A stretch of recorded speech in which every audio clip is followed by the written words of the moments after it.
Halo, assalamualaikum warahmatullahi wabarakatuh. Apa kabar anak-anak ibu semuanya hari ini? Ibu harap kalian semua berada dalam keadaan sehat walafiat tanpa kekurangan suatu apapun. Dan tentunya kalian sudah siap untuk menerima pembelajaran hari ini. Oke, baik anak-anak. Ini adalah pertemuan pertama kita untuk mata pelajaran pembibitan dan kultur jaringan tanaman. Dan untuk kesempatan hari ini, materi yang akan Ibu sampaikan adalah menganalisis teknik penyiapan laboratorium kultur jaringan. Nah, sebelum Ibu masuk ke pemaparan materi yang lebih jauh, apakah kalian mengetahui tentang apa itu kultur jaringan? Sudah tahu belum? Oke, kalau belum tahu, nah, ini dia. Kultur jaringan merupakan teknik perbanyakan tanaman yang dilakukan untuk menumbuhkan sel atau jaringan tanaman dengan adanya sifat totipotensi dalam suasana steril atau aseptik dan terkendali. Sedangkan yang dimaksud dengan sifat totipotensi adalah sifat yang dimiliki oleh tanaman dalam memperbanyak diri dengan semua cara yang mungkin dilakukan oleh tanaman tersebut.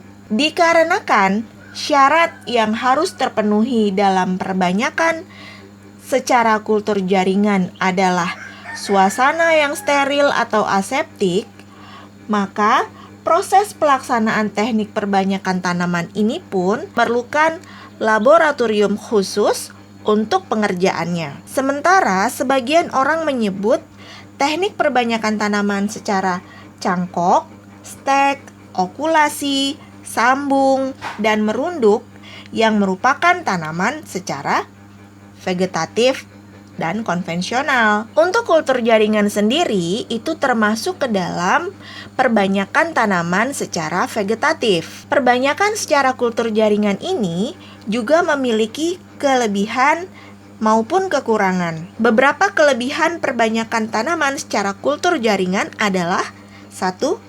Merupakan cara untuk menghasilkan bibit tanaman dalam jumlah banyak dengan waktu yang singkat. 2.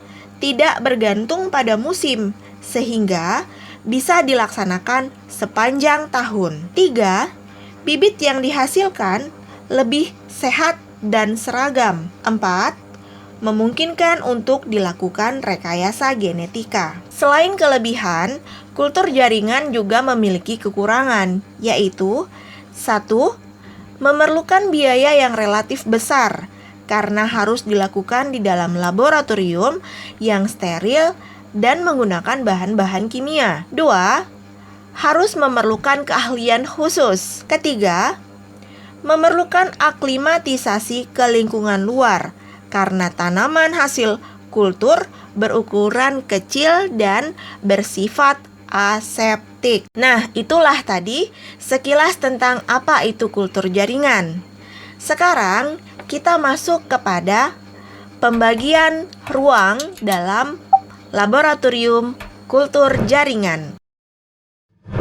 Di dalam laboratorium kultur jaringan harus memiliki setidaknya ada 3 ruangan utama. Yang pertama adalah ruang persiapan, yang kedua adalah ruang pemeliharaan inkubasi atau yang biasa juga dikatakan ruang kultur, dan yang ketiga adalah ruang penanaman. Baik, kita akan bahas satu persatu tentang ruangan ini. Untuk ruangan persiapan, ruang persiapan pada laboratorium kultur jaringan berfungsi untuk mempersiapkan segala sesuatu yang diperlukan sebelum proses perbanyakan tanaman dilakukan. Pekerjaan yang dilakukan pada ruang persiapan antara lain, yang pertama, sterilisasi alat, yang kedua, menyiapkan media tanam, dan yang ketiga adalah menyiapkan eksplan atau bahan tanam. Nah, untuk mendukung pekerjaan tersebut, maka pada ruang persiapan hendaknya harus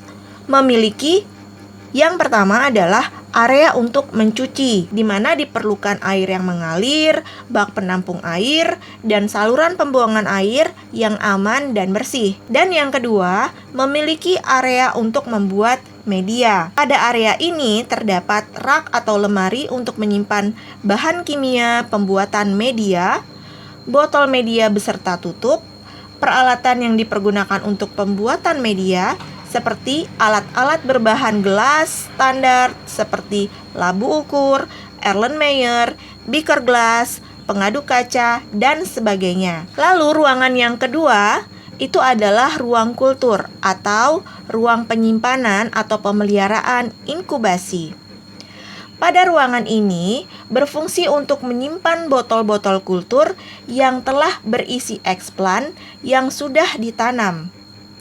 Ruang penyimpanan sebagai tempat tumbuhnya eksplan dalam waktu tertentu sampai eksplan menjadi planlet dan siap tumbuh di luar laboratorium. Semua jenis kultur harus disimpan dalam kondisi suhu, kelembaban, sirkulasi udara yang terkontrol dengan baik, serta kualitas dan durasi cahaya yang memang harus terpenuhi untuk eksplan yang sedang dikembangbiakan. Nah, ruang yang ketiga adalah ruang penanaman atau bisa juga dikatakan sebagai ruang transfer. Ruang ini berfungsi untuk melakukan penanaman eksplan pada media tanam atau pemindahan eksplan pada pertumbuhan lanjut dari eksplan. Pada jenis-jenis eksplan tertentu pada ruang penanaman juga dilakukan sterilisasi eksplan sebelum dilakukan penanaman. Nah, anak-anak, di antara ketiga ruangan tadi yang terdapat pada laboratorium kultur jaringan,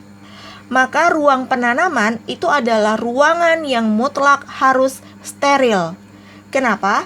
Karena keberhasilan pelaksanaan kultur jaringan salah satunya berasal dari tersedianya ruang penanaman yang steril. Sekian penjelasan Ibu tentang materi teknik penyiapan laboratorium kultur jaringan.